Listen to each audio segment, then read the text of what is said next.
Selamat malam Mbak Ditya.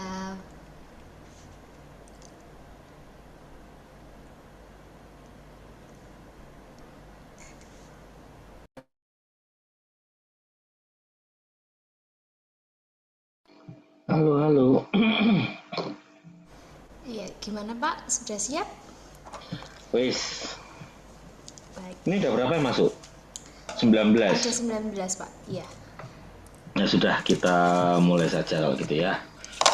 Baik Pak, langsung saya buka ya Pak. Monggo. Baik, sebelumnya selamat malam. Assalamualaikum warahmatullahi wabarakatuh. Eh, Pertemuan malam hari ini yaitu pertemuan ke-7 dengan pertemuan terakhir ya teman-teman semuanya. Untuk malam hari ini diusahakan untuk on cam ya Bapak Ibu semuanya. Yang bisa on cam silahkan on cam.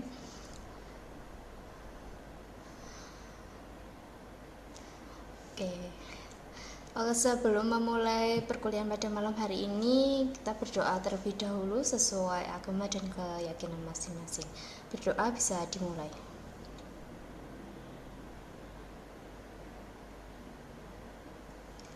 Berdoa bisa diakhiri. Oke, gimana Bapak Ibu semuanya? Sudah siap mengerjakan tugas dan UASnya? Sepertinya dari Pak Ditya bakal ada hitung-hitungan banyak. Eh, Jangan lupa yang belum mengumpulkan tugasnya segera dikumpulkan ya Bapak Ibu semuanya, jangan sampai terlewat untuk waktunya. Nanti Google Form-nya akan tertutup jika sudah melewati batas waktunya. Oke, untuk malam hari ini untuk memulai perkuliahannya karena waktunya sudah menunjukkan pukul 18.47, perkuliahannya saya serahkan langsung ke Pak Ditya. Monggo Pak. Oke, terima kasih Mbak Alicia. Oke, teman-teman, di pertemuan terakhir ya, tolong on cam semua ya. Masa saya sampai pertemuan terakhir nggak ada yang tahu mukanya kayak gimana ya. Tapi ya kalau tetap nggak mau ya terserah kalian aja ya. Oke, sebelumnya saya bakal absen terkait dengan ini ya, terkait dengan presensi ini kelas bisnis analitik. Oke,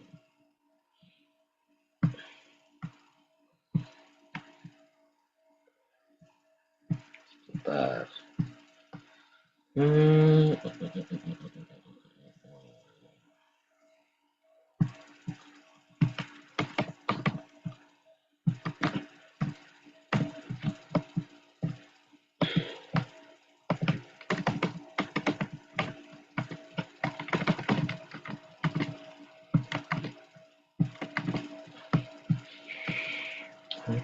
oke, ini pertemuan ke-7, pertemuan terakhir yang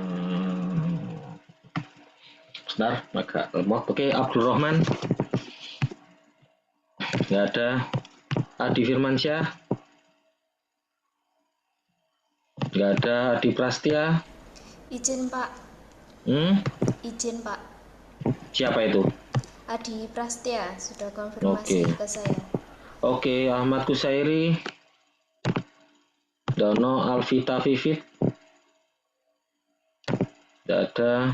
Alivia, Hadir, Pak. Amar, Dono Andre, Dono Arinena, Hadir Pak Andre. Baru konfirmasi di kolom chat. Arinena, nggak ada. Atisya, Hadir, Pak. Christine, Hadir, Pak. oke, dia, nggak ada. Fadio, nggak Hadir, ada. Pak. Oh ada. Farida, Hadir, Pak. Feby,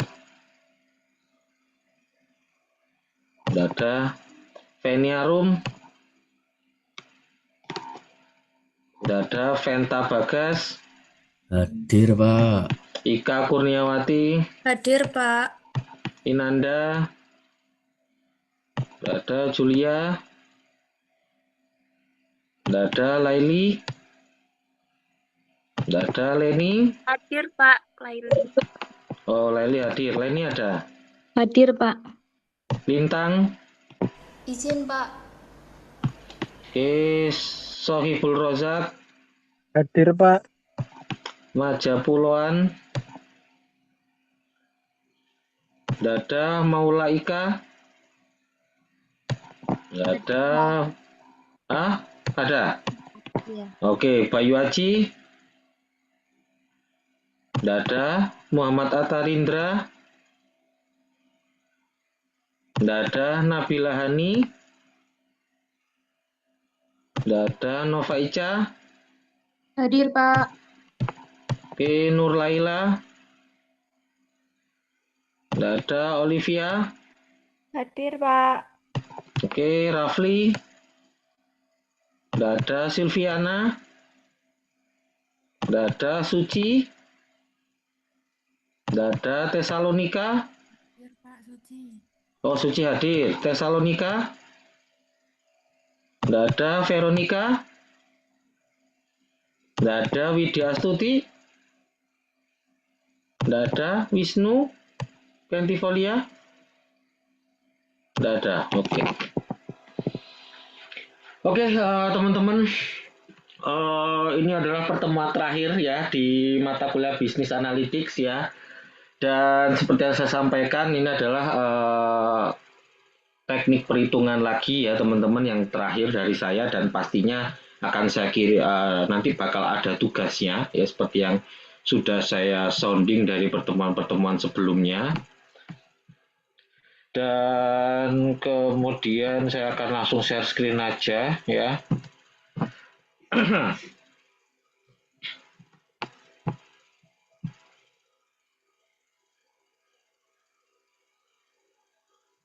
Oke, nah ini ya. Jadi yang akan kita bahas sekarang itu adalah salah satu bentuk analisa yang bisa kita lakukan dalam bisnis ya, terkait dengan analisis biaya untuk pengambilan keputusan ya. Jadi ini juga merupakan materi lanjutan ya dari pertemuan yang kemarin ya. Kalau kita kemarin bicara analisis CVP ya, atau yang lebih dikenal dengan analisis break even point, kemudian ada target profit analysis ya kan, kemudian juga ada apa namanya MOS juga. Nah, sekarang di sini adalah kita menganalisis biaya untuk pengambilan sebuah keputusan. Ya. Nah, jadi teman-teman, ketika kita bicara proses pengambilan keputusan, ya, proses pengambilan keputusan, teman-teman. Nah, ini ya. Terkait dengan kalau kita bicara proses pengambilan keputusan, berarti biasanya teman-teman itu akan terkait dengan pemilihan dari berbagai macam alternatif. Ya, kalau tidak ada berbagai macam alternatif, ya berarti keputusan itu tidak perlu, ibaratnya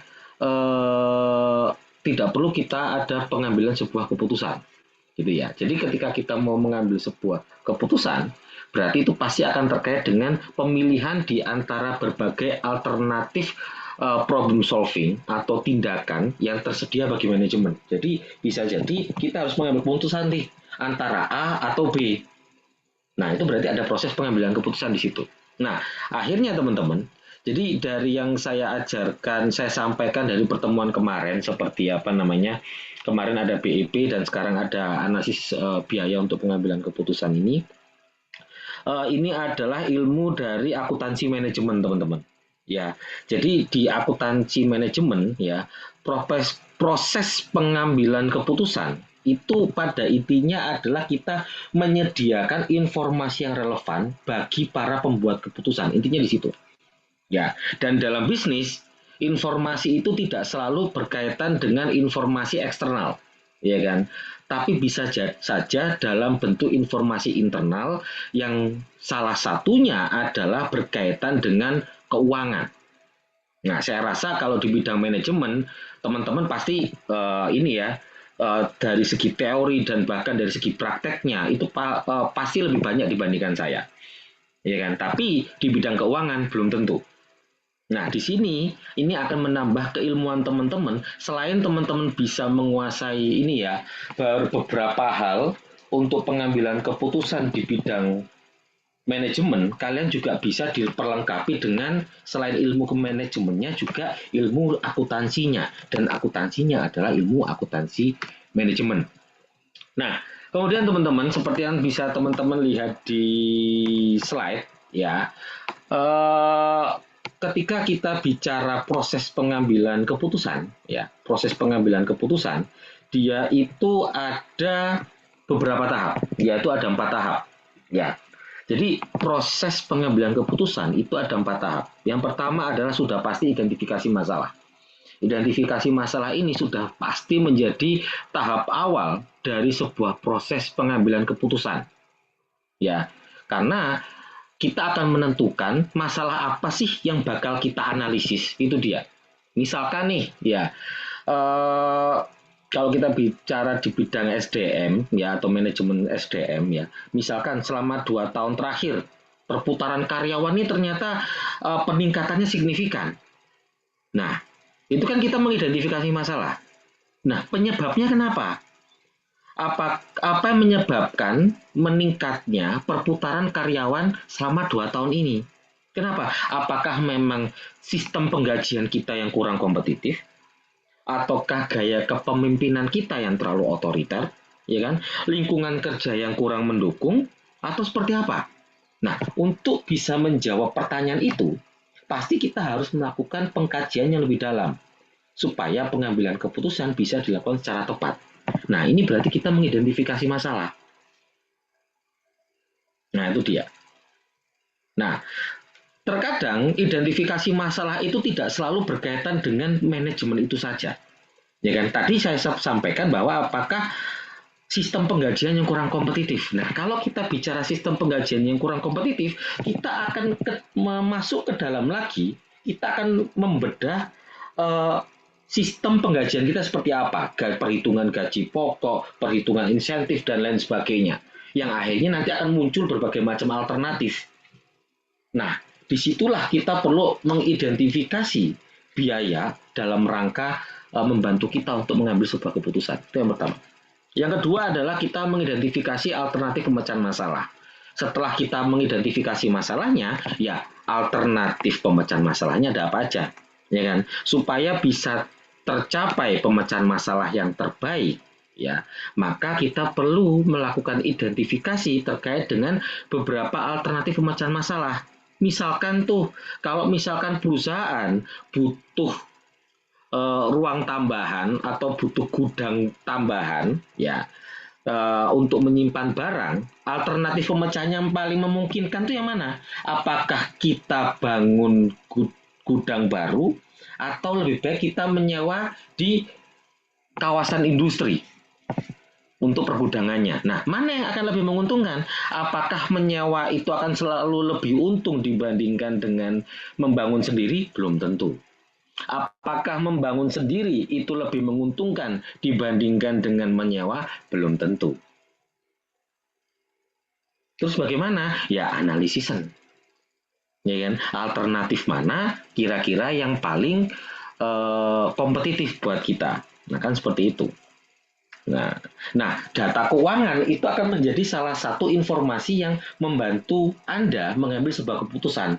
Selain kita setelah itu juga pasti akan melihat faktor-faktor eksternal, entah terkait dengan lokasi yang strategis, ya kan, kemudian alur distribusinya, supply chain-nya, dan lain sebagainya. Tapi informasi keuangan itu juga akan menjadi salah satu perhitungan yang perlu kita pahami. Nah, seperti itu. Nah, kemudian setelah kita mengidentifikasi alternatif dari pemecahan masalah, selanjutnya kita akan mengumpulkan dan menganalisis data. Nah, itu. Jadi setelah alternatif itu sudah kita tentukan, ya, alternatif tindakan sudah kita tentukan, tahap berikutnya adalah mengumpulkan data untuk masing-masing alternatif. Yang kemudian data itu akan kita analisis menggunakan alat analisis tertentu, ya kan. Kalau di awal-awal saya sempat menjelaskan SWOT, ya, kalau butuh SWOT, ya analisis dulu pakai SWOT. Ya kan, kalau butuh value chain analysis, ya gunakan value chain analysis. 5 water forces, ya pakai. Atau terkadang kita butuh alat analisis yang sifatnya statistik, ya monggo. Nah itu. Jadi setelah dikumpulkan datanya, kita analisis data itu. Mana? Akhirnya kita akan menemukan ini ya, alternatif yang terbaik pastinya. Nah, setelah itu identifikasi masalah sudah, identifikasi alternatif pemecahan masalah sudah, mengumpulkan dan menganalisis data sudah, selanjutnya adalah kita memilih alternatif mana yang akan kita pakai. Ya, di sini kita akan memilih solusi dari alternatif yang tersedia. Ya kan? Nah, pasti dalam membuat keputusan bisnis ini, teman-teman, manajemen akan mempertimbangkan informasi keuangan maupun informasi non-keuangan. Nah, itu dia ya. Nah, jadi akan digabungkan tuh informasi keuangan yang sudah didapatkan dengan informasi non-keuangan yang tersedia, itu akhirnya mana? Mana yang kira-kira alternatif yang terbaik, solusinya tiap alternatif itu gimana? Oke, yang mana sekarang? Nah, akhirnya. Ya kan? Nah, disitulah akhirnya kita akan mengambil sebuah keputusan. Nah, itu dia ya. Nah, teman-teman, dalam hal ini ya, terkait dengan pengambilan keputusan ya, jadi kita menganalisis biaya ya, analisis biaya untuk pengambilan keputusan. Nah, kita dalam akuntansi itu akan mengenal yang namanya biaya relevan, teman-teman. Ya, dalam ilmu akuntansi kita akan mengenal yang namanya istilah biaya relevan, ya kan? Yang dimana biaya relevan itu adalah biaya yang biaya masa yang akan datang, yang dimana biaya tersebut itu berbeda untuk setiap alternatifnya. Bisa dipahami dulu nggak untuk definisi singkat itu?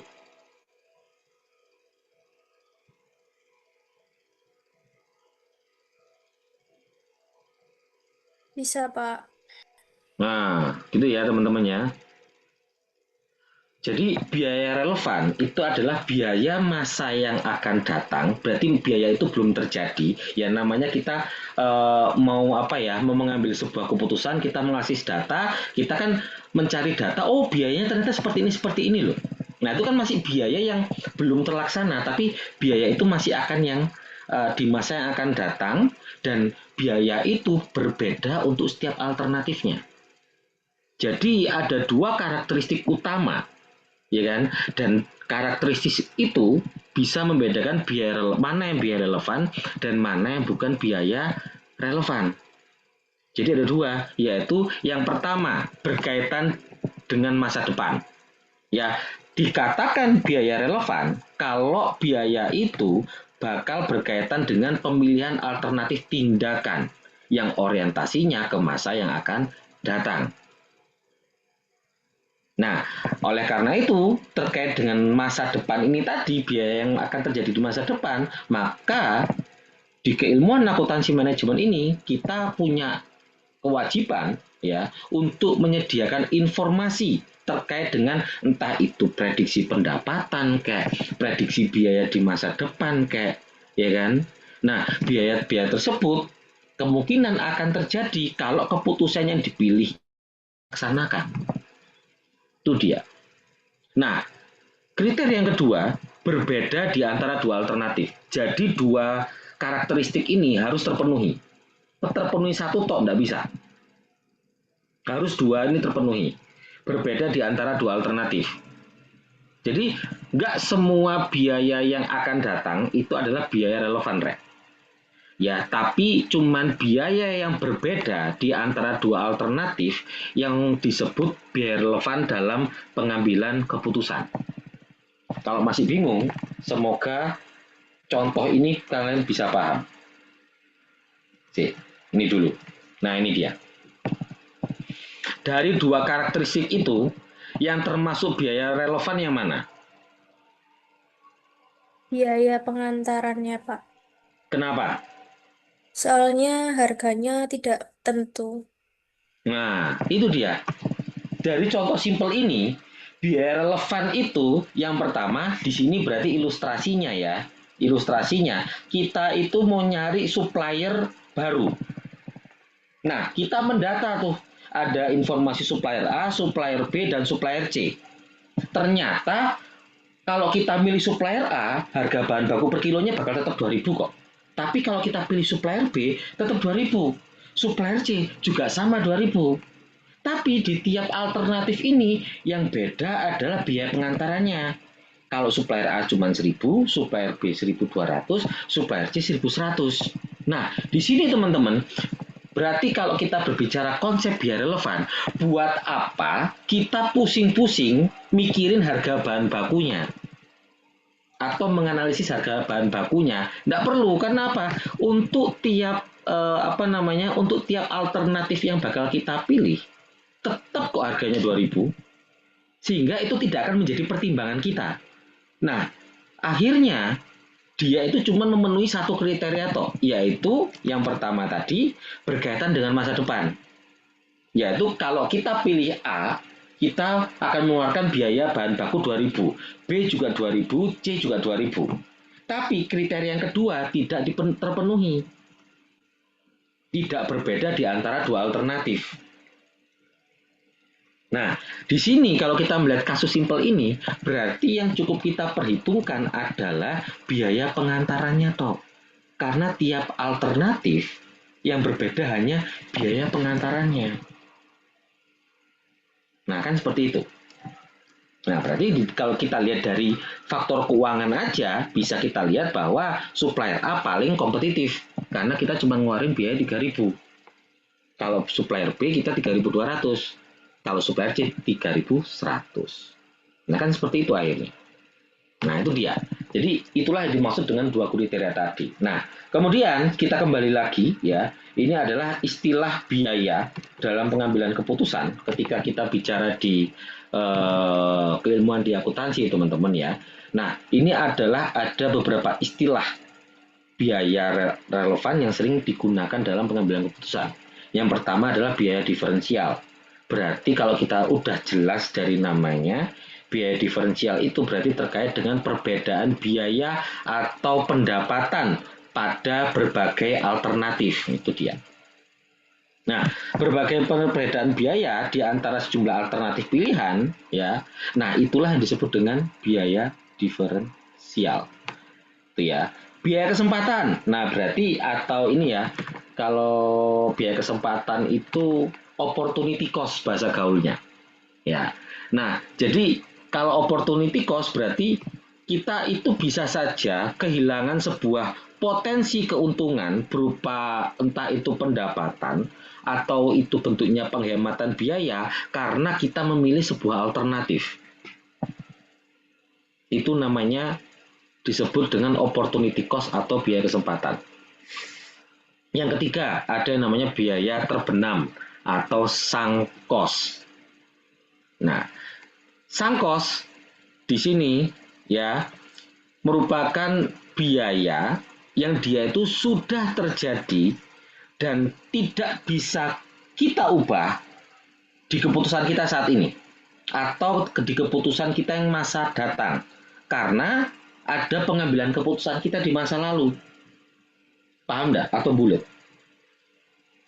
Paham ya? Nah, jadi sekali lagi biaya terbenam atau sunk cost itu adalah biaya yang sudah terjadi ya dan itu tidak bisa kita rubah dari keputusan kita saat ini ataupun keputusan kita di masa yang akan datang dikarenakan keputusan kita di masa lalu. Contoh simpelnya misalkan seperti ini. Pernah mendengarkan biaya beban penyusutan enggak teman-teman? Atau beban depresiasi? Ada pernah dengar enggak?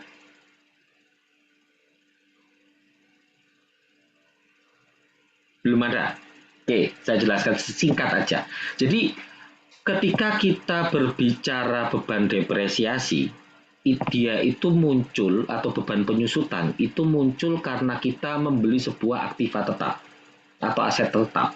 Contohnya seperti ini. Ketika kita membeli mobil, ya secara akuntansi mobil itu beban pembelian mobil itu harus kita akui tiap bulan. Dalam artian kalau kita beli mobil harga 100 juta, berarti kita harus mengukur dulu tuh umur ekonomisnya berapa. Misalkan tuh mobil umur ekonomisnya misalkan paling simpel aja 100 juta berarti 10 tahun misalkan ya. 100 juta dibagi 10 tahun berapa? Nah, kemudian dibagi dengan 12 bulan. Ketemulah beban pembelian mobil untuk per bulannya. Nah, beban pembelian mobil yang kita akui tiap bulan, itulah yang disebut dengan beban penyusutan. Nah, beban penyusutan ini mau diapa-apakan tidak akan pernah bisa hilang selama mobil itu masih ada. Entah mobil itu mau kalian sewakan kayak, entah mobil itu mau kalian pakai kayak atau nggak dipakai, beban penyusutan itu akan tetap ada. Nah, itulah yang disebut dengan biaya terbenam atau sangkos. Nah, itu ya. Jadi dia itu sangkos ini, dia itu termasuk biaya tidak relevan karena dia tidak berkaitan dengan masa yang akan datang. Dia berkaitan dengan masa lalu. Nah, gitu ya. Oke. Oke, teman-teman. Nah, kemudian sampai sini ada yang mau ditanyakan dulu enggak? Masih belum, Pak. Masih belum? Oke. Kalau gitu, karena belum ada, kita langsung lanjut. Nah, ini tadi sudah ilustrasi. Nah, ini teman-teman. Jadi ketika kita, jadi sebenarnya penjelasannya saya tidak mau terlalu bertele-tele ya, karena di sini mungkin saya bakal lebih banyak memberikan case-case yang sudah saya selesaikan sehingga teman-teman bisa memahami, oh kayak gimana sih ternyata yang dimaksud dengan analisis biaya relevan itu seperti apa. Ya, nah jadi teman-teman, terkadang kita itu dihadapkan oleh berbagai macam alternatif yang biasanya membutuhkan kita untuk mengambil keputusan. Nah, di sini ada beberapa case yang saya siapkan ya terkait dengan ilustrasi penerapan biaya relevan di realnya seperti apa. Contohnya seperti ini. Terkadang kita ataupun sebuah perusahaan dia itu dihadapi oleh keputusan kita harus membuat atau kita membeli aja. Misalkan kita mau membuat sebuah produk, ya kan? Nah, ada komponen tertentu dari produk itu yang sebenarnya kita bisa bikin.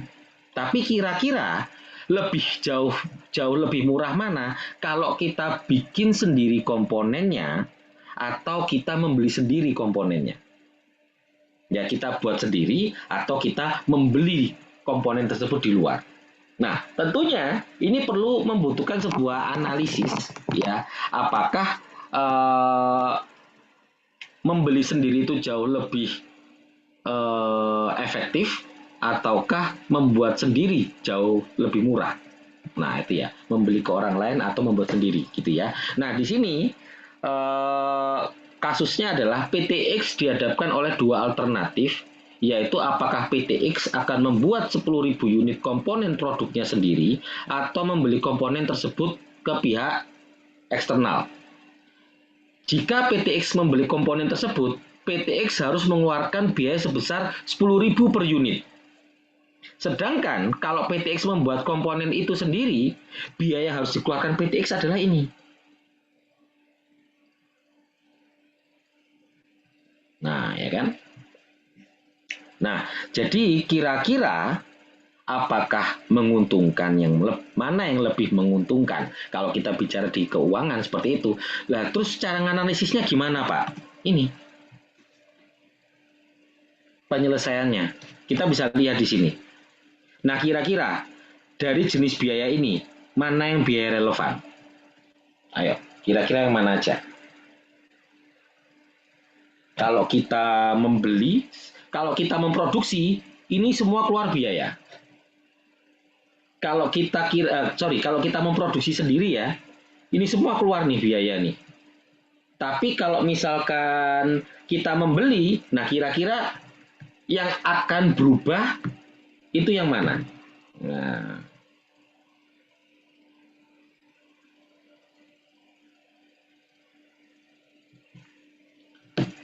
ingat dua konsep tadi, dua kriteria tadi.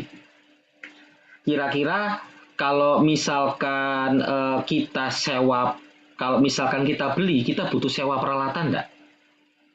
Tidak butuh, Pak. Nah, berarti dia biaya relevan apa enggak non relevan? Relevan. Nah, relevan karena berbeda.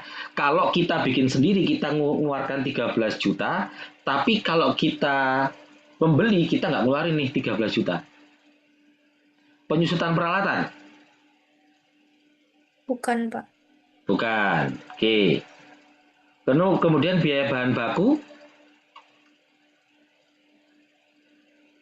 Relevan. Relevan, good. Tenaga kerja? Relevan, Pak. Oke. Nah, seperti itu ya teman-teman ya. Nah, akhirnya cara analisisnya itu seperti ini. Biaya sewa peralatan, kalau kita membuat sendiri, kita ngeluarin uang 13 juta. Kalau membeli, kita nggak keluar uang sedikit pun. Perbedaan ini, itu yang disebut dengan differential cost. 13 juta. Biaya bahan baku langsung 15 juta. Kalau kita membuat, kita mengeluarkan biaya bahan baku langsung sebesar itu. Tapi kalau membeli, enggak. Berarti ada differential cost besar 15 juta. Tenaga kerja langsung. Kalau kita membuat, kita ngeluarin 18 juta. Kalau membeli, enggak ngeluarin. Biaya overhead variabel. Biaya overhead itu adalah biaya pabrikasi ya. Jadi mungkin kayak biaya listrik, kemudian intinya biaya selain tenaga kerja langsung dan bahan baku langsung. Dia itu adalah biaya pabrikasi. Nah, itu ya biaya overhead. Nah, 9 juta kalau kalau misalkan kita membeli, ya kita nggak perlu ngeluarin. Ya sudah. Ya. Nah, biaya overhead tetap. Ya namanya overhead tetap, ya berarti kan di sini overhead tetap loh Pak. Overhead tetap itu kan dia itu apapun keputusannya kan dia tetap ada. Nah, biaya overhead tetap teman-teman, dia itu bisa dibagi menjadi dua, yaitu overhead tetap yang bisa kita hindarkan dan overhead tetap yang tidak bisa kita hindarkan. Kalau overhead tetap itu ketika kita mengambil keputusan lain, biaya overhead tetap itu akan hilang, ya monggo. Berarti dia akan menjadi biaya relevan. Tapi ketika biaya overhead, ya biaya pabrikasi tetap itu, ketika kita memilih alternatif lain, dia itu menjadi hilang, bisa kita hilangkan, ya berarti dia akan menjadi biaya relevan. Kasusnya di sini, berarti biaya overhead tetapnya itu bisa kita hindari. Ya, misalkan kayak kita nggak perlu bayar gaji manajer. Gaji manajer itu kan biaya tetap. Dia itu kan biaya overhead. Ya kan? Nah, berarti kita nggak perlu biaya gaji manajer produksi nih. Misalkan karena kita sudah beli bahannya. Misalkan seperti itu. Nah, itu ya. Nah, kemudian lagi nih, kalau kita beli komponen, ternyata 100 juta. Ada perbedaan biaya 100 juta. Nah, kita total nih semuanya nih ke bawah. Nah, kalau kita bikin sendiri, ternyata kita tuh cuma habis uang sebesar 67 juta. Tapi kalau membeli, kita tuh habis uang 100 juta. Ada perbedaan biaya sebesar 33 juta rupiah. Kalau berdasarkan faktor keuangan, maka lebih baik kita membuat dibandingkan kita membeli. Tapi tentunya kalau kita bicara bisnis, kita tidak bisa hanya melihat dari sini aja. Kita bisa melihat dari faktor-faktor lainnya juga yang perlu menjadi pertimbangan dari pihak manajemen apakah akan mengambil keputusan untuk membuat atau mengambil keputusan untuk membeli. Nah, itu dia. Nah, inilah salah satu bentuk cara kita melakukan analisis biaya relevan. Ya, nah ini sudah kelihatan nih. Nah, dari sini berarti yang tidak masuk adalah mana tadi? Penyusutan. Kenapa? Ya percuma. Kalau penyusutan pun kamu masukkan ya, di sini tuh bakal 70 juta. Yang ini bakal berapa tadi? 3 juta ya. Nah, kalau kalian masukkan ini jadi 70 juta ya.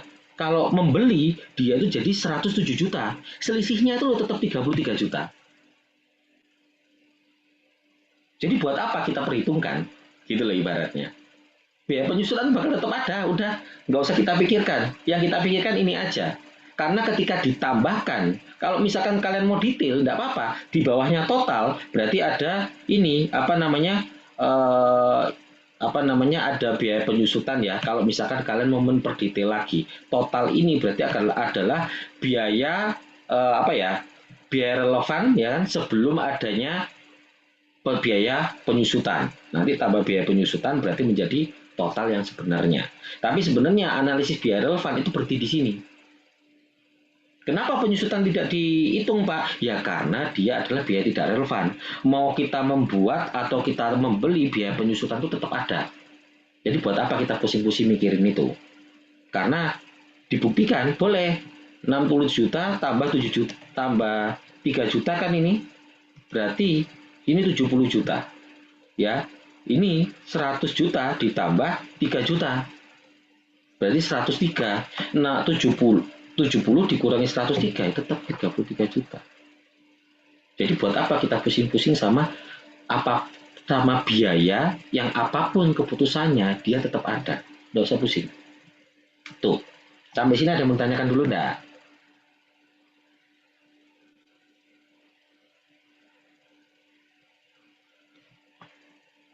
Masih belum, Pak. Belum ya, oke. Oke, next. Nah, terkadang kita juga dihadapkan oleh keputusan kita mau melanjutkan atau menghentikan. Contohnya kayak gini nih, ya. PT Sejahtera dia punya 3 toko atau departemen utama, yaitu ada departemen makanan, fashion, dan kebutuhan pokok. Berikut adalah taksiran atau prediksi perhitungan laba ruginya. Nah, kalian bisa lihat laba ruginya. Semua untung, kecuali makanan. Oh, makanan ini rugi bakalan. Dengan lihat ini toh, tanpa kalian analisis. Yang departemen makanan bakal kalian tutup apa bakal kalian tetap lanjutkan? Rugi loh, membebani perusahaan. Ditutup aja, Pak. Oke, Mbak Ika ditutup. Yang lain, ayo. Ojo Mbak Ika tok yang ngomong. Kayak saya ini cuma privat sama Mbak Ika aja jadinya. Ayo yang lainnya. Masa Ditutup, tiga Pak. apa ditutup ya? Masa berapa puluh mahasiswa ini semuanya lagi kerja semua? Yakin? Saya yakin ada yang di rumah ini. Atau mungkin ada yang di luar. Atau bahkan mungkin ada yang meninggal sambil nonton Netflix. Saya yakin ada mungkin ya. Ayo, tadi sudah ada 2. Yang lainnya sama.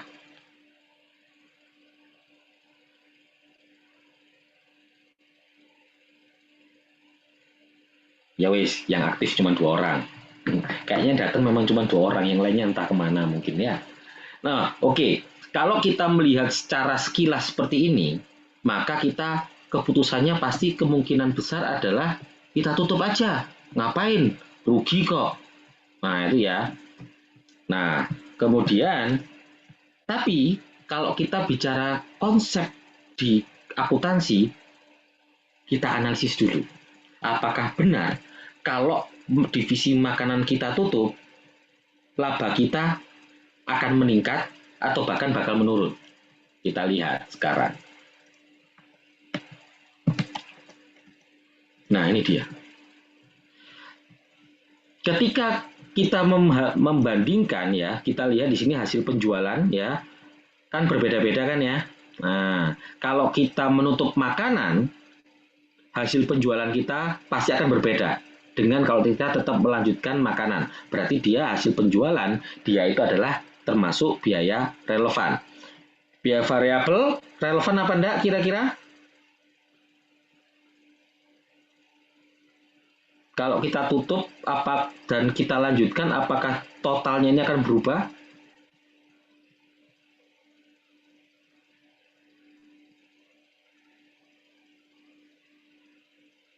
Ya. Gimana? Itu biaya variabel kemarin sudah saya jelaskan loh. Margin kontribusi sudah saya jelaskan.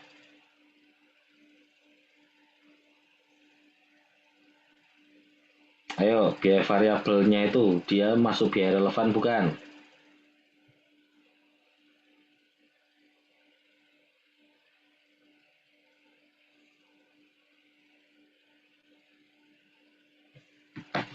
Ya wis langsung dibahas aja ya. Buang-buang waktu. Nah, ini dia ya. Wis. Hasil penjualan kalau alternatif meneruskan departemen makanan, hasil penjualan kita tuh 15.500.000. Nah, tapi kalau kita menutup departemen makanan, pendapatan kita tuh cuma 10.500.000 jadinya kalau lihat dari sini. Nah, 15.500 jadi cuman 7 sama 3,5, 10.500.000. Itu yang pertama. Nah, ini teman-teman, perbedaan ini dia bukan differential cost, tapi dia ada di opportunity cost. Kenapa? Ya, karena ketika kita menutup departemen makanan, kita kehilangan potensi untuk mendapatkan pendapatan sebesar 5 juta rupiah. Itu dia. Kemudian biaya variabel ya kan 9.500.000 menjadi 6.800.000. Nah, biaya relevan karena berbeda. Biaya yang terhindarkan, nah ini yang saya bilang tadi ya kan, ada biaya tetap, ada yang terhindarkan dan tak terhindarkan. Nah, itu dia. Yang tak terhindarkan nggak usah dipikir, yang biaya yang terhindarkan aja. Nah, ini dia.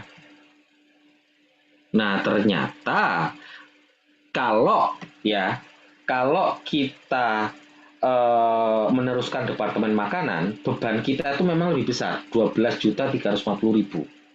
Tapi kalau kita menutup departemen makanan, biaya kita jadi 8.350.000. Nah, menghitung labanya sebelum biaya tak terhindarkan, 15.500 dikurangi 12.350, kita itu masih untung 3.150.000. Nah, kalau kita menutup departemen makanan, ternyata keuntungan kita tinggal 2.150.000. Ada perbedaan 1 juta rupiah di sini. Nah, kalau ditambahkan akhirnya dengan biaya tidak relevan, dengan biaya ini, ya kan, 1.600.000, bayangin aja, 3.150 kurangi 1.600.000, itu berapa? Kemudian dibandingkan dengan 2.150 dikurangi dengan 1.600.000, sama selisihnya 1 juta. Berarti, ya kan, bayangin, kita sudah rugi, kalau kita menutup departemen makanan, dia ternyata akan mengurangi laba kita secara keseluruhan. Karena apa? Ada potensi pendapatan yang hilang. Jadi meskipun rugi, departemen makanan itu masih memberikan pendapatan. Gitu. Nah, akhirnya kalau dari ini saja, kalau menurut saya, departemen makanan jangan ditutup. Kenapa? Karena kalau ditutup, kita akan kehilangan potensi pendapatan 5 juta dan kita akan kehilangan laba kita sebesar 1 juta rupiah. Berkurang laba kita. Nah, itu dia teman-teman. Nah, itulah kenapa akhirnya ketika kita melihat ini, bukan berarti departemen makanan itu harus kita tutup. Karena kita lihat, ya kan, kita punya 3 departemen. Ya kan, ketika dijumlah dia itu tetap memberikan keuntungan 1.550. Kalau ditutup, nah potensi ini loh 5 juta ini hilang. Ya kan?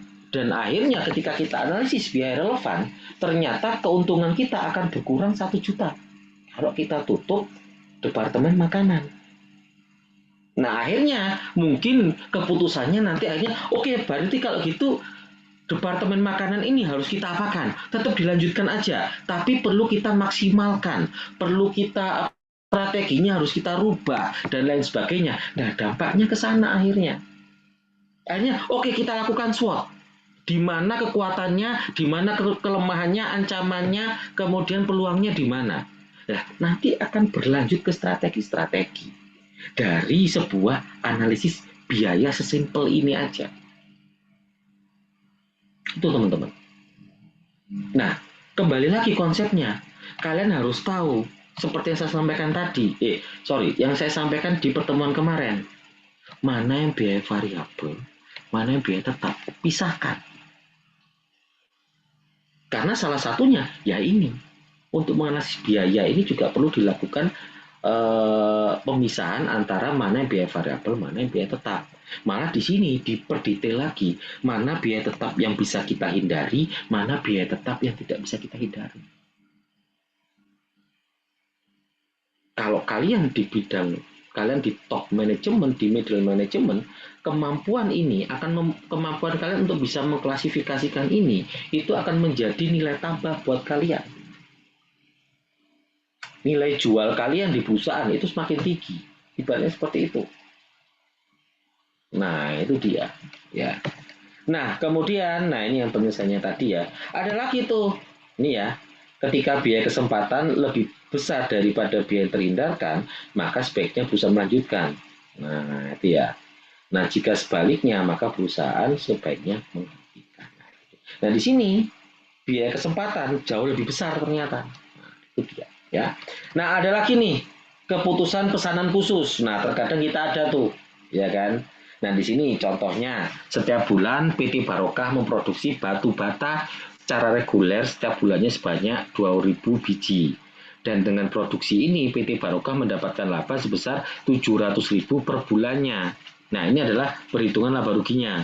Nah, di suatu hari ada pesanan khusus tuh sebanyak 500 biji, tapi harganya cuma Rp850. Sedangkan selama ini kita jualnya adalah Rp1.000. Ada pesanan khusus nih, 500 biji, tapi per bijinya cuma Rp850. Diterima apa enggak? Nah, dihitung dulu, ya kan? Nah, yang pertama, kalau kita melihat faktor non-keuangan, pasti kita harus melihat kapasitas produksi kita gimana. Misalkan nih, kalau misalkan kita memproduksi 2.000 biji, ya 2.000 itu sudah berada di kapasitas maksimal mesin kita, ya kalau ini Anda terima, nah bahaya. Kenapa? Berarti Anda harus sewa mesin. Nah, itu kan simpelnya kan gitu. Nah, udah sewa mesin, kita harus harga kita kurang dari 1.000 lagi, dari standar kita lagi. Nah, kan akhirnya seperti itu. Nah, terus penyelesaian analisisnya bagaimana, Pak? Nah, ini dia. Nah, ini ya. Nah, kalau tanpa pesanan khusus, ya, kita itu mendapatkan pendapatan 2 juta. Ya kan? Kalau dengan pesanan khusus, kita dapat pendapatan 2.425.000, ya kan? Maka ada selisih Rp425.000. Nah, kemudian ada biaya variabelnya. Kalau kita memproduksi 2.000, ya, biaya variabel kita itu 500. Jadi, tanpa pesanan khusus, biaya variabel kita 1 juta. Nah, kalau dengan pesanan khusus, jadi Rp1.250.000. Nah, ternyata setelah dihitung-hitung, nah kita bicara margin kontribusi. Kenapa kok ada margin kontribusi? Karena setelah itu ada biaya tetap. Biaya tetap kita asumsikan di sini adalah biaya tetap yang tak terhindarkan. Berarti ketika itu adalah biaya tetap tak terhindarkan, ya buat apa diperhitungkan? Nah, kan seperti itu. Apalagi ini kita adalah menerima pesanan khusus, ya biaya tetap itu sudah pasti tetap ada. Kan gitu, sudah pasti kita beda sama yang tadi. Kalau misalkan kita membeli atau membuat, mungkin kita tidak perlu membayar supervisor. Nah, biaya tetap kita berkurang. Tapi di sini biaya tetap kita tetap bakal ada, tapi malah kita ditambahkan dengan pesanan khusus. Kan gitu. Nah, akhirnya margin kontribusinya kalau tanpa pesanan khusus itu kita cuman margin kontribusi kita adalah 1 juta. Ya kan? Kalau dengan pesanan khusus, margin kontribusi kita jadi Rp1.175.000.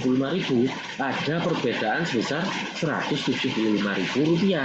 Nah, keputusannya mau diterima apa enggak?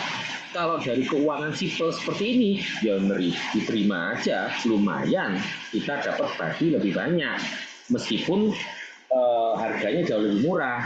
Nah, tapi kita nggak bisa melihat semata-semata dari ini aja. Pasti ada informasi non keuangan yang harus kita pertimbangkan kayak tadi, ya kan, kapasitas produksi. Kalau misalkan ketika kita memproduksi 2.000, mesin kita itu masih dalam kapasitas normal, ya berarti mending kita kita terima aja. Karena kita masih bisa nompol lagi. Tapi kalau kapasitas produksi kita sudah maksimal di 2.000, Anda terima ini, ongkos. Kenapa? Berarti kan mesin saya sudah nggak cukup. Berarti kan saya harus nyewa atau bagaimana? Kan hanya seperti itu. Nah, itu teman-teman. Nah, inilah yang disebut dengan analisis biaya relevan. Jadi tidak semata-mata hanya dari tawaran. Oh, kayaknya menggiurkan nih. Kelihatannya aja jauh lebih murah. Nah, tapi analisis dulu semua biayanya. Benar nggak jauh lebih murah? Nah, margin kontribusi kemarin saya sampaikan bahwa dia adalah sisa kontribusi untuk menghasilkan laba. Kita coba aja, 1 juta margin kontribusi dikurangi dengan biaya tetap 200.000. Ya kan? Ada biaya usaha 100.000, berarti 300.000. Ya kan? Nah, berarti 1 juta kurangi 300.000, kita cuma berarti 700. Nah, tapi dengan pesanan khusus kita ada 7.175.000. Sama aja. Selisihnya juga 175.000. Nah, kalau gitu buat apa kita repot-repot hitung beban ini biaya usaha dan biaya tetapnya kan? Kecuali ketika tiap alternatif biaya usaha kita bertambah, nah dia akan masuk di perhitungan ini. Nah, itu dia teman-teman. Intinya yang dianalisis apapun itu bentuk pengambilan keputusannya, yang kita masukkan di dalam tabel perbandingan ini adalah biaya relevan yang memenuhi 2 kriteria yang tadi saya sampaikan di awal. Nah, kemudian ada juga terkadang terkait dengan keputusan menjual atau kita mengolah. Nah, itu dia. CV Yazunka merupakan perusahaan tekstil. Dia menjual bahan mentah berupa kain batik dan juga memproduksi kemeja batik. Nah, harga kain batik per meternya 55.000. Harga pokoknya adalah Rp35.000. Nah, kalau kain batik diproduksi jadi kemeja batik, maka harga jualnya Rp105.000. Jadi kalau kita cuma jual kain, Rp55.000. Kalau jual batik, Rp105.000. Ya kan? Nah, untuk kemeja itu membutuhkan kain 1,5 meter per baju. Dan ada tambahan biaya sebesar Rp7.500 per kemeja. Nah, CV ini bisa memproduksi 15.000 meter kemeja per periode. Di sini ada keputusan pihak manajemen, enaknya kita cukup jual kain aja atau kita juga ini ya, jual jadi baju juga ya. Oke, kita hitungkan dulu. Nah, ini dia. Kalau kita cuma jual kain batik toh, kita tuh cuma dapat pendapatan tertinggi adalah 825 juta. Tapi kalau kita jual jadi kemeja batik, ini perhitungannya. Kita bisa untung sebesar 1.050.000.000 rupiah. Ada biaya diferensial sebesar 225 juta rupiah. Ya. Nah, kemudian harga pokok bahan bakunya. Nah, ini dia. Ya. Ternyata harga pokok bahan bakunya itu sama. Ya kan, 15.000 meter kalikan dengan 35.000 sama. Tapi di sini kita butuhkan untuk menghitung ininya, ya kan? Karena selain ada 525, ternyata kalau kita menjual kemeja batik ada tambahan harga pokok sebesar 75 juta, yaitu 10.000 dikalikan dengan 7.500. Nah, ternyata harga pokoknya ada selisih sebesar 75 juta lebih besar ketika kemeja batik. Nah, kemudian labanya jadi berapa? Ternyata labanya jauh lebih tinggi kalau kita menjual kemeja batik meskipun ada tambahan biaya. Nah, kalau kita lihat dari sini aja, menjual kemeja batik jauh lebih untung. Mending kita jual kemeja batik. Tapi kan pengambilan keputusan bisnis bukan sekedar di situ aja. Kita harus melihat, ya kan, kalau kita jual kemeja batik, kemudian kita nanti pangsa pasarnya berubah apa enggak, kita jualnya kemana enggak, apakah tim sales untuk kain itu bisa disamakan dengan tim sales untuk kemeja, dan lain sebagainya. Nah, ilmu keuangan digabungkan dengan ilmu manajemennya, ini bisa klop. Nah, nanti akhirnya teman-teman, ketika sudah menghitung ini, nah berarti kalau saya mau saya punya target misalkan nih ya, saya fix mau menjual kemeja batik. Kalau saya mau keuntungan saya sekian rupiah, misalkan saya mau keuntungan saya jadi 650 juta, berapa yang harus saya jual? Gunakan analisis break even point yang sudah kalian pelajari kemarin. Buat analisis break even point-nya, ya kan? Hitung margin kontribusinya dulu, buat analisis break even point-nya, kemudian buatlah target analisisnya, yaitu targetnya adalah keuntungan sebesar 650 juta. Ketemulah akhirnya berapa berapa kemeja batik yang harus saya jual kalau saya mau keuntungan sebanyak itu. Kemudian lengkapi dengan MOS. Nah, jadi teman-teman, materi kemarin sama materi hari ini itu bisa saling berkaitan di real life kalian nanti. Nah, itu dia. Ya, teman-teman. Sampai sini ada yang mau ditanyakan enggak? Kalau ada yang bingung, ngomong. Kalau butuh diulangi, saya ulangin lagi.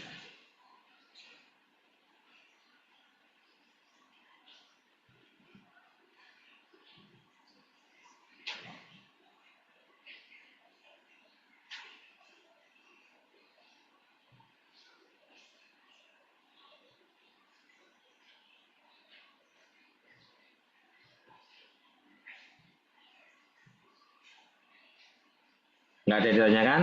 Oke. Atau masih mencoba mempelajari? Apa langsung lanjut aja? Masih dimengerti, Pak. Oh, masih dimengerti. Oke, lanjut.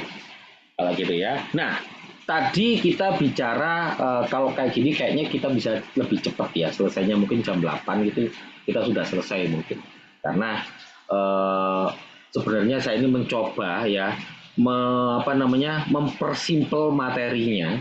Jadi biar tidak terlalu berat banget buat teman-teman di manajemen gitu ya. Karena sebenarnya kalau di teman-teman akuntansi itu jauh lebih ribet daripada ini. Jadi kita setidaknya teman-teman saya harapkan adalah paham konsepnya. Karena ketika di lapangan konsepnya tidak akan semudah kasusnya tidak akan semudah ini pastinya. Ya kan? Tapi kalau teman-teman paham konsepnya, insya Allah teman-teman bisa. Nah, kemudian teman-teman yang selanjutnya adalah kita berbicara terkait dengan analisis investasi modal. Nah, ini juga kita perlu melakukan analisis biayanya, ya kan, sama, ya. Jadi di sini sama-sama kita itu sebenarnya menganalisis biaya, ya kan. Nah, kalau kita bicara kebutuhan investasi modal, ya, kita pasti akan berkaitan dengan proses perencanaan, ya kan, penetapan tujuan, kemudian juga ada prioritas juga, ya kan, pasti akan seperti itu, ya kan, karena di sini adalah investasinya adalah investasi modal, ya kan. Kita juga berkaitan dengan proses pengaturan pendanaan, ya kan, atau kita juga memikirkan kriteria-kriteria tertentu untuk bisa memilih aset jangka panjang kita, ya kan, karena kebutuhan investasi modal itu pasti kita akan membutuhkan sumber daya yang dalam jumlah yang besar, ya kan, dan biasanya resikonya ini jangka panjang. Nah, dan pasti juga akan secara simultan, secara bersamaan itu akan mempengaruhi perkembangan perusahaan kita di masa depan. Nah, jadi analisis investasi modal ini merupakan salah satu keputusan yang penting yang perlu dibuat oleh manajer. Nah, biasanya proses pengambilan keputusan investasi modal itu biasanya disebut dengan penganggaran modal ya. Nah, biasanya ada dua jenis proyek penganggaran modal, itu ada proyek independen, ada proyek eksklusif, biasanya seperti itu ya. Nah, itu dia. Nah, biasanya teman-teman, kalau kita bicara keputusan investasi modal itu biasanya berkaitan dengan masalah investasi, ya kan, dalam aset jangka panjang, biasanya seperti itu ya, kecuali tanah, ya kan, dan lain sebagainya. Nah, di sini teman-teman bisa lihat ya kan, bahwa pada intinya di sini ada dua metode yang bisa kita gunakan pada berkaitan dengan keputusan investasi modal, yaitu sebenarnya ada metode lain tapi cukup dua ini aja untuk teman-teman. Ada payback period dan ada net present value. Nah, gimana caranya? Sebenarnya nggak terlalu ribet kalau kita bicara payback period.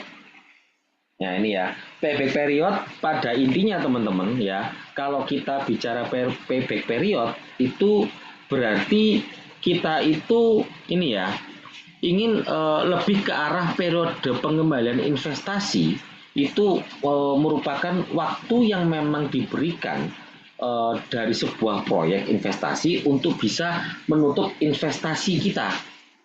Paham nggak maksudnya? Ya, jadi memang waktu yang diberikan oleh sebuah proyek investasi untuk menutup investasi eh, awal kita. Nah, ibaratnya seperti itu, ya kan?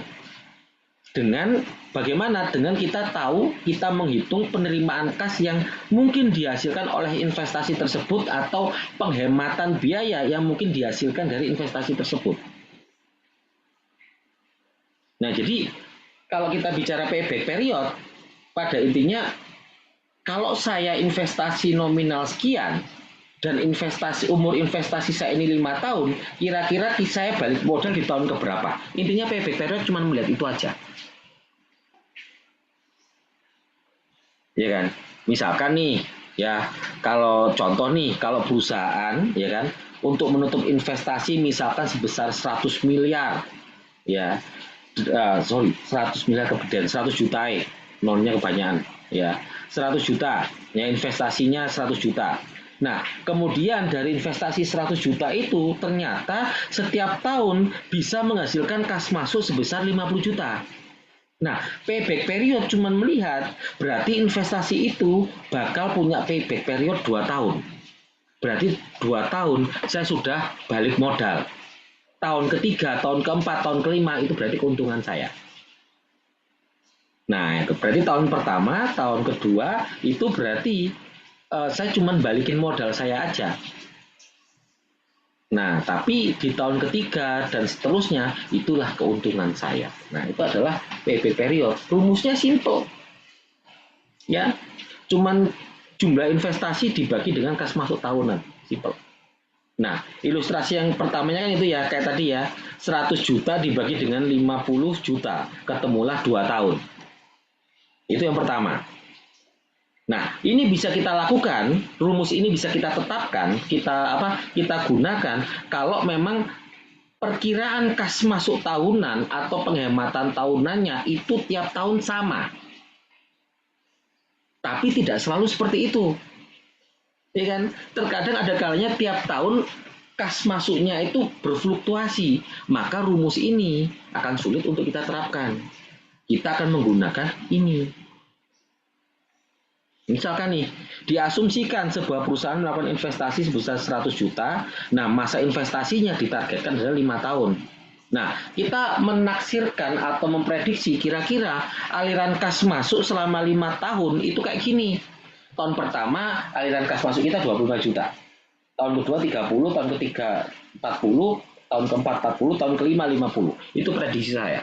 Nah, tentunya untuk melakukan prediksi ini banyak hal ya, karena ini cuma latihan ya.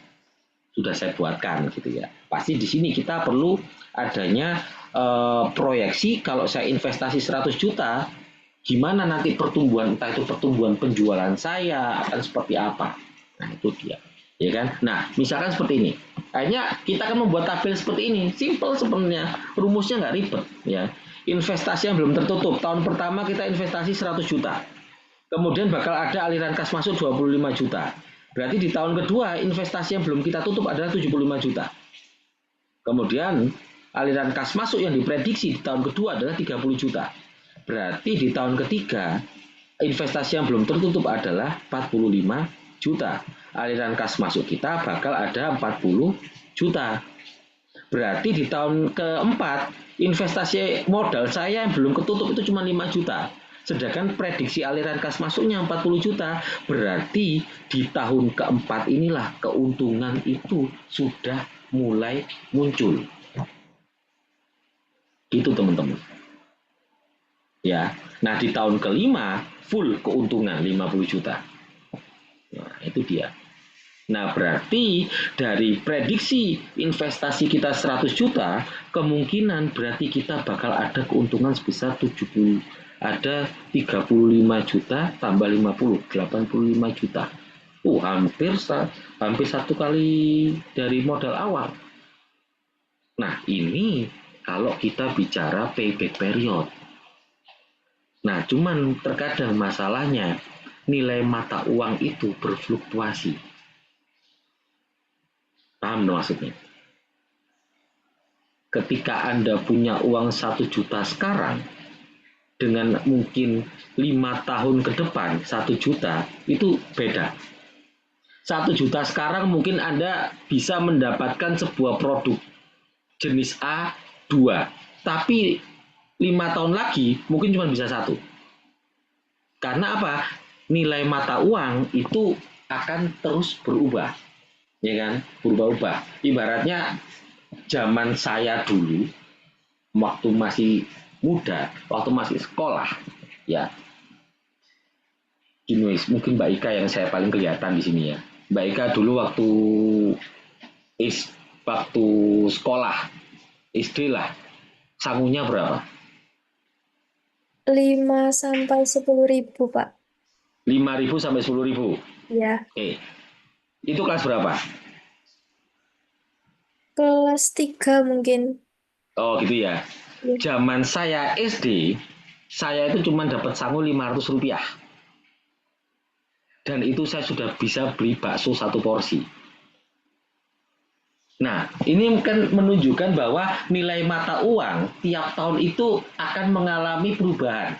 Mungkin yang dulu 500 rupiah, sekarang mungkin kalau saya belikan bakso dengan uang 500 rupiah, sekarang rata-rata kayaknya gorengan bakso itu rata-rata harganya 1.000 loh ya minimal. Saya sekarang kayaknya jarang banget nih ketemu yang gorengan bakso itu harganya 500 rupiah. Ada, tapi jarang. Jarang banget. Sekarang minimal 1.000. Nah, bayangin zaman saya dulu SD, ya mungkin di umur yang sama dengan Mbak Ika, SD yang Mbak Ika SD kelas 3, saya SD kelas 3, saya pegang uang 500 rupiah, saya sudah bisa beli bakso 1 porsi. Berarti ada gorengnya, ada bihunnya, ada pentolnya. Nah, ada baksonya lah ya. Nah, kalau di Mbak Ika, 500 di zaman Mbak Ika, 500 paling cuma dapat goreng 1.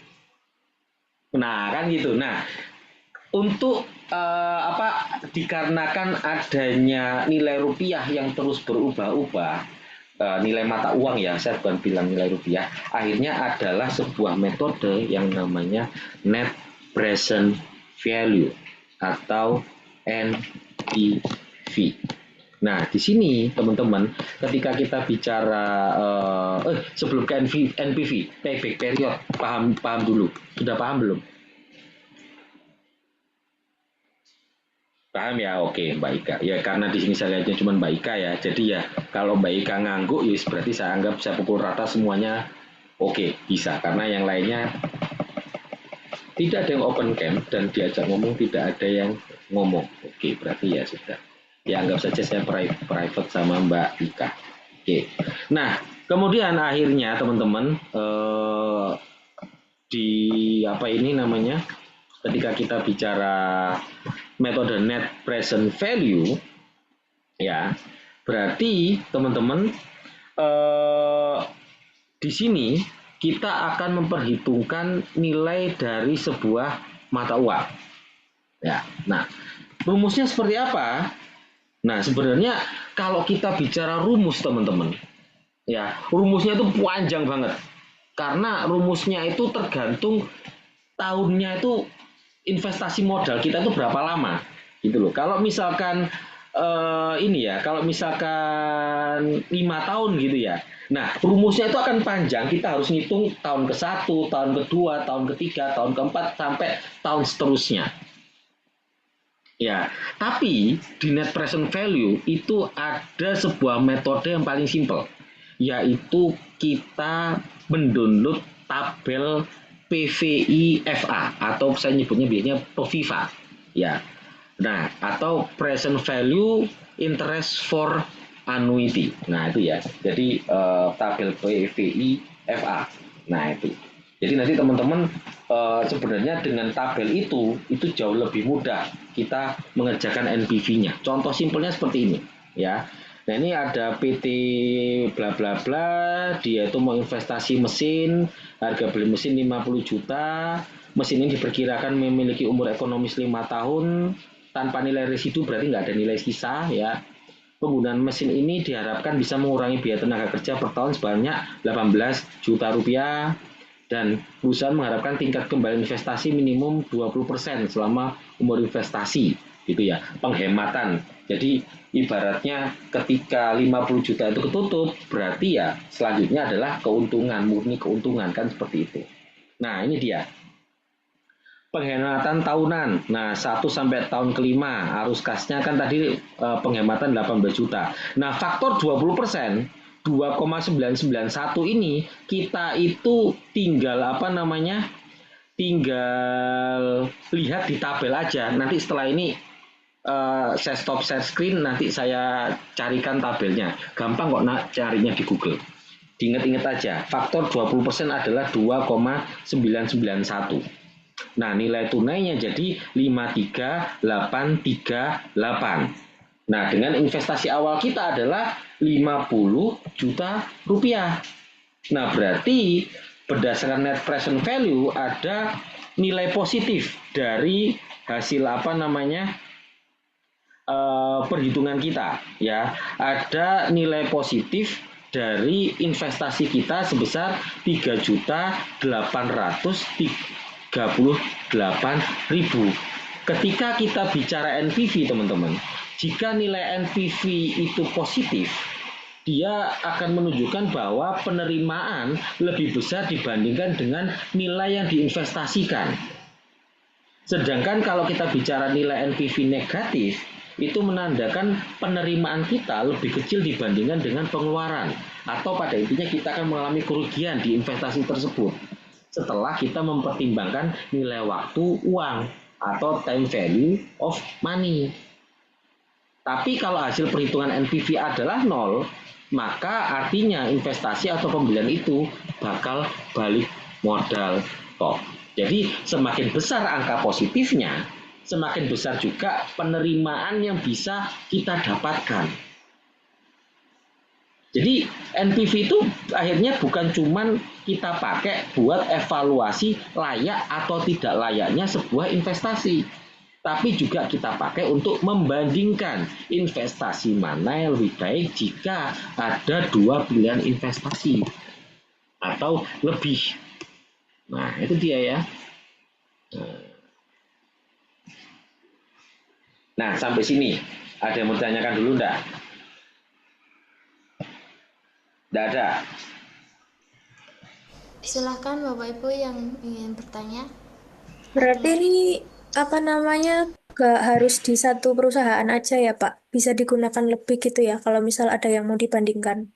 Iya, jadi kalau kita mau membandingkan misalkan mau investasi modal di tempat A atau di tempat B ya kita bandingkan. Jadi nanti ibaratnya nilai net present value-nya lebih besar yang mana? Apakah yang A atau yang B? Gitu. Nah ini kan kita kan di sini kan ibaratnya kita membeli mesin. Kalau misalkan kita punya ada pembelian mesin 50 juta, kemudian ada pembelian mesin 70 juta. Nah, kita akan membandingkan lagi, kita menghitung NPV-nya. Gimana? Dengan apakah kita lebih baik membeli mesinnya 50 juta atau 70 juta? Karena bukan berarti ketika harga mesin itu lebih mahal, ketika kita melakukan analisis yang mendalam, belum tentu akan lebih menguntungkan yang 50 juta. Nah, itu dia. Nah, kita melihat dari NPV ini, jadi bisa dibandingkan. Benar. Ada lagi yang mau ditanyakan? Sambil saya carikan tabelnya ya. Nggak ada? Wah, sakti ya. Sangat cepat sekali untuk paham. Luar biasa. Oke teman-teman. Nah ini ya, saya share screen. Ini dia. Nah ini teman-teman ya. Oh, udah kelihatan belum? Nah, ini udah kelihatan. Jadi, menghitung faktor yang tadi 2, sekian itu adalah kita dengan buka aja tabel PVIFA. Ya kan? Present Value Interest for Annuity. Nah, ini ada ya. Kita klik. Nah, ini ya. Nah, Kita tunggu. Nah, ini teman-teman ingat, tabel nilai uang itu macam-macam. Ada ada FVIF, ada FVIFA, ada PVIF, ada PVIFA. Kalau kita mau menggunakan NPV, pakai yang PVIFA. Ingat-ingat itu. Bukan yang lainnya. Ya, PVIFA ingat present value interest for annuity. Ya. Nah, kita lihat ini FVIF. Dah. Ya, ini PVIF. Nah, ini dia harusnya. Nah, PVIFA ya. Nah, ini kita lihat. Tadi ya, tadi itu kan tingkat pengembaliannya ya yang diharapkan itu kan 20%. Kemudian umur investasinya adalah 5 tahun. Nah, berarti teman-teman, caranya kita untuk menghitung gimana nih? Periodenya ini. Cari di angka 5. Kelihatan enggak sih? Atau kurang gede? Nah, ini ya. Nah, ini saya gedekan. Nah, ini ya. Nah, kita lihat yang pertama, periodenya dulu. Periodenya, 5%. Sorry, kok periodenya 5%. Periodenya kan 5 tahun. Nah, ini, kita fokus di angka 5. Terus kita lihat tabel atasnya, kita cari yang 20%. Nah, ini dia. 2,991. Nah, inilah faktor yang tadi kita masukkan.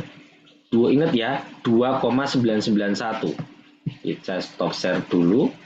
Kemudian saya share screen lagi. Kita masuk ke sini.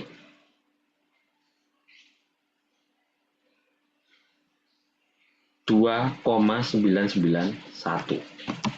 Ini cara cepatnya teman-teman. Kalau cara lamanya mau manual enggak apa-apa.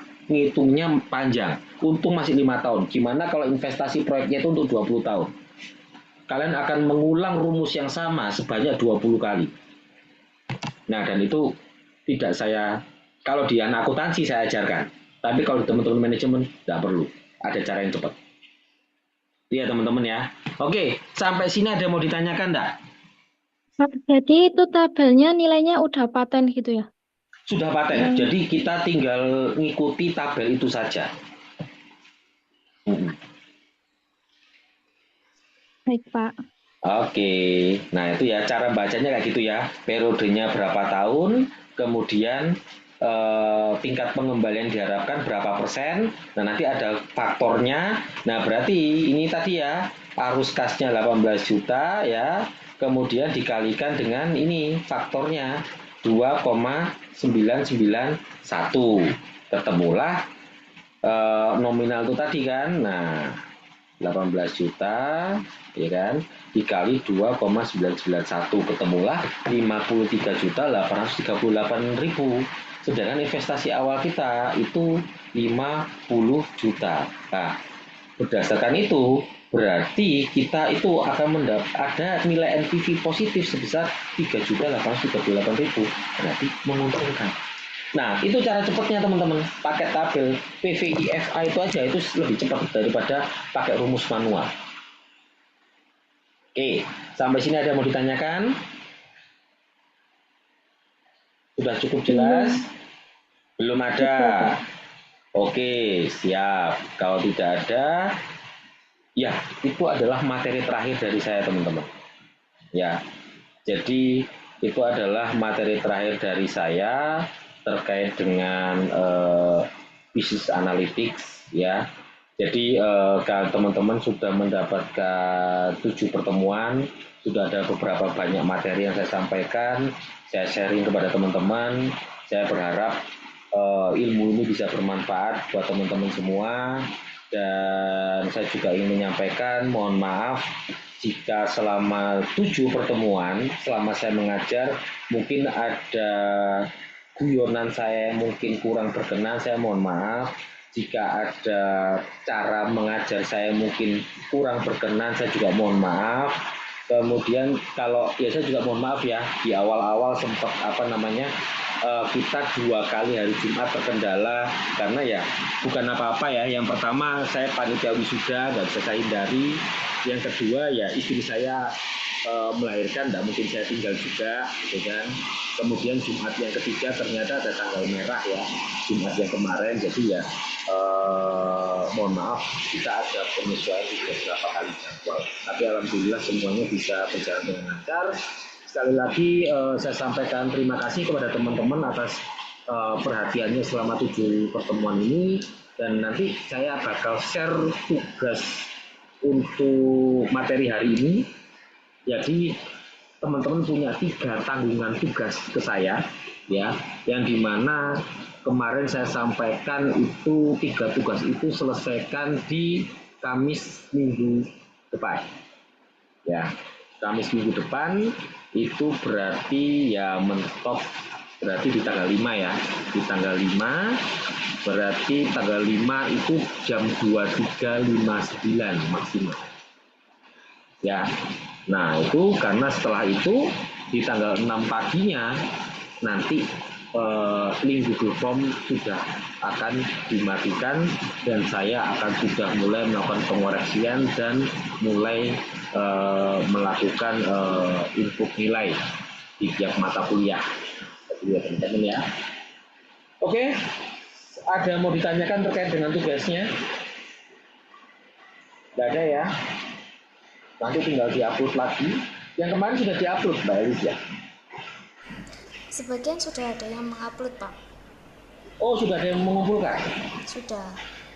Oh, oke. Nanti saya minta tolong itu Google Form-nya dipisahkan, mana yang tugas analisis laporan keuangan, mana yang tugas CPP, mana yang tugas hari ini. Siap, Pak. Sudah. Saya Oke. buat Google Form-nya. Oke, thank you. Oke, dari saya mungkin itu Mbak Elisha, monggo jika memang tidak ada yang didiskusikan lagi bisa kita tutup perkuliahan hari ini. Baik, terima kasih Pak Ditya, terima kasih Bapak Ibu semua yang sudah hadir di 7 pertemuan ini selama mata kuliah bisnis analitik. Dan jangan lupa nanti mengirimkan tugasnya. Nanti akan saya reminder lagi di sekitar tanggal antara 2 atau 3 Februari. Ya, tanggal 3 aja Mbak, tanggal 3. Iya Pak, saya sambil lihat tanggalan. Oke, terima kasih Pak Ditya untuk materinya selama 7 pertemuan ini. Semoga materinya bisa bermanfaat bagi teman-teman semuanya dan juga bagi saya. Terima kasih semuanya sudah hadir. Untuk perkuliahannya cukup sekian. Sampai jumpa di perkuliahan dengan mata kuliah yang lainnya. Oke, terima kasih Bapak Ibu semuanya. Cukup sekian, saya tutup. Wassalamualaikum warahmatullahi wabarakatuh. Waalaikumsalam warahmatullahi wabarakatuh. Terima kasih KM. Ya, sama-sama.